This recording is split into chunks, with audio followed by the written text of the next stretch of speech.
ভিতরে নামাজ কায়েম হয়েছে সে তো মিথ্যা বলতে পারার কথা না।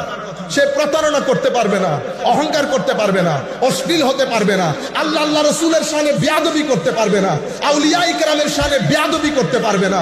নামাজ যদি কায়েম হয় ব্যক্তি আল্লাহর ওলিতে পরিণত হয়। এটাকে নামাজ কায়েম বলে। কারণ মিথ্যা নামাজ একসাথে যাবে না, অশ্লীলতা নামাজ একসাথে যাবে না, হারামখোরি নামাজ একসাথে যাবে না, করাপশন নামাজ একসাথে যাবে না। আমার আল্লাহ বলছে ইন্নাস সালাতা তানহা আনিল ফাহশাই ওয়াল মুনকার। নামাজের রুহে সালাত হচ্ছে। নামাজ আপনাকে অহংকার থেকে, অশ্লীলতা থেকে অনেক দূরে রাখবে। কই অশ্লীলতা, কই আপনি খুঁজেও পাবে না। আমার নবী হাদিসে পাকের মধ্যে বলছে যার নামাজ তাকে অশ্লীলতা থেকে, হারামখোরি থেকে দূরে রাখতে পারে নাই, তার নামাজ তাকে আস্তে আস্তে আল্লাহ থেকে দূরে সরিয়ে দেবে। যাকে দূরে সরিয়ে দেয় সেটা আমি, যাকে কাছে টেনে নেয় সেটা আল্লাহর ওলি, সেটা আল্লাহর ওলি। ওলি যখন নামাজ শুরু করে তখন বান্দা থাকে, কি থাকে? বান্দা, আমার মতো বান্দা। বান্দা নামাজ পড়ছে, নামাজ কায়েম করতে গেছে, কায়েম করতে গেছে। কিভাবে কায়েম করেছে বলেছি তো, ভিতরের জগৎকে পরিষ্কার করতে গেছে।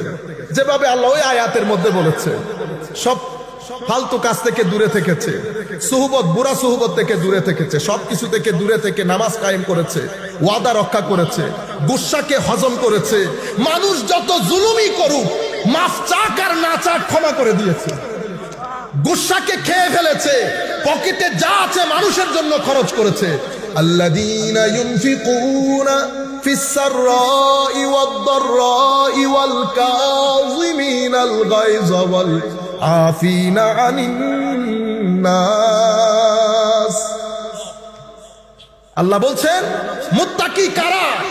যারা পকেটে থাকলেও মানুষকে বেধড়ক দান করে, না থাকলেও মানুষকে বেধড়ক দান করে। যতটুকুন আছে তার চেয়ে বেশি দান যারা করে, গুসাকে যারা হজম করে, মানুষ ক্ষমা চাইলেও ক্ষমা করে, ক্ষমা না চাইলেও, শুধু ক্ষমা করে না, ক্ষমা করার পরে দুয়াও করে। ওলি আর আমির মধ্যে পার্থক্য হচ্ছে, আপনি যখন আমাকে কিছু বলেছেন আমি রেগে গেছি, ওলি গুসা হজম করেছে, তাকে ক্ষমা করেছে, অতঃপর আল্লাহর দরবারে দোয়া করেছে আল্লাহ একটু হেদায়েত দান করে দিন। এটা নবী চরিত্র, এটা আমার ভিতরে না। এগুলো আমরা শুধু বলবো, করে দেখাইতে পারবো না। আমার ভিতরে নামাজ আছে কিনা? কেমনে? যার ভিতরে নামাজ কায়েম হয়েছে সে তো মিথ্যা বলতে পারার কথা না, সে প্রতারণা করতে পারবে না, অহংকার